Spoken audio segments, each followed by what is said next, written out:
Üçüncü husus musulman doganlar çağalara yankı detmaroz näme dilesen beriya, näme dilen bolsa dilemeli şondan şol giýje getirýärmiş diýen inanç köp kişi bunu ýöne şeýle çağalar güýmemek üçin yalandan edýänem bolsa şol inanç küfür we şirk bilen baglanşykly. Ýani dersiň başynda da aýtdyk, hakykatdan şol kişi şu wagtynda çokunýarlar Svetoy Nikolay diýilýäne.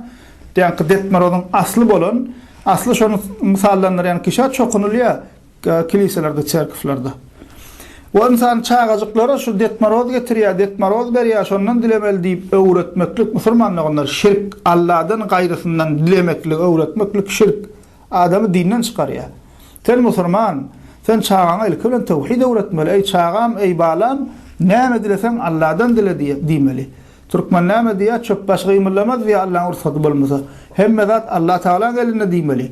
Näme dilen bolsa, näme arzuň bolsa bir Allahdan dile diýip öwretmeli sen çağaňa.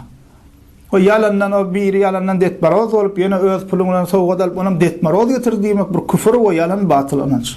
Şundan äge bolan musulmanlaryň şirk bilen baglanşykly. Hakykatdan hem şol çağa ýa-da uly kişi inanaýsa şoňa ullardan belki inanýan ýokdur buňa.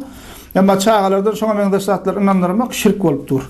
Ama belki çağa bu da düşünmän biler, emma şolardan şeýdip öwretmekliň özi şirk bilen baglanşykly. Musulmanlaryň gaty äge bolan.